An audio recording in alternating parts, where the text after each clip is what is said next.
Hi అండి. ఈరోజు మా మామయ్య అయితే ఏటి నుండి రొయ్యలు తీసుకొని వచ్చారు. చూసారా ఎంత పెద్ద సైజ్ అయితే ఉన్నాయో. అవి తీసుకొచ్చినప్పుడు బ్రతికే ఉన్నాయి, అందుకే వాటితో కాసేపు అయితే ఆడుకున్నాను. వెంటనే వాటిని క్లీన్ చేసుకున్నాను. సీ ఫుడ్ ఏదైనా మనకు కొంచెం స్మెల్ వస్తుంది కదండి, అందుకని కొంచెం లెమన్ వేసి కడుక్కుంటే ఆ స్మెల్ అనేది రాదు.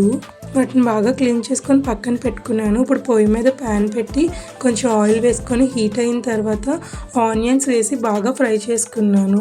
కొంచెం గోల్డ్ కలర్ వచ్చిన తర్వాత అల్లం వెల్లుల్లి పేస్ట్ కూడా వేసి బాగా ఫ్రై చేశాను. అల్లం వెల్లుల్లి పేస్ట్ పచ్చివాసన పోయిన తర్వాత ఒక టమాటో వేసుకున్నాను. తర్వాత అందులోకి తగినంత సాల్ట్ వేసి బాగా ఫ్రై చేసుకున్నాను. టమాటో కొంచెం మెత్తగైన తర్వాత ఒక స్పూన్ పసుపు, తర్వాత కొంచెం గరం మసాలా అండ్ కొంచెం ధనియాల పొడి కూడా వేసి బాగా ఫ్రై చేసుకున్నాను. మొత్తం అన్ని బాగా ఫ్రై అయిన తర్వాత కడిగి పెట్టుకున్న ప్రాన్స్ కూడా ఇందులో యాడ్ చేసుకొని బాగా కలుపుకొని కాసేపు మూత పెట్టి ఒక 5 minutes అయితే ఉంచాలి. ప్రాన్స్లో ఉండే వాటర్ అంతా బయటికి రిలీజ్ అయిపోతుంది.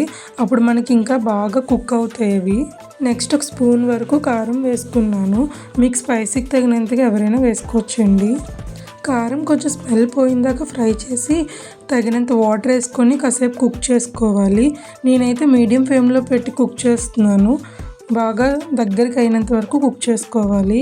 లాస్ట్లో కొంచెం కస్తూరి మేతి అండ్ కొత్తిమీర వేసుకొని స్టవ్ ఆఫ్ చేసుకోవడమేనండి. ఇంకా నా ఛానల్ ఎవరైతే సబ్స్క్రైబ్ చేసుకోలేదో వెంటనే సబ్స్క్రైబ్ చేసుకోండి. ఒక లైక్ ఒక షేర్ అయితే చేయండి. Thanks for watching. బాయ్.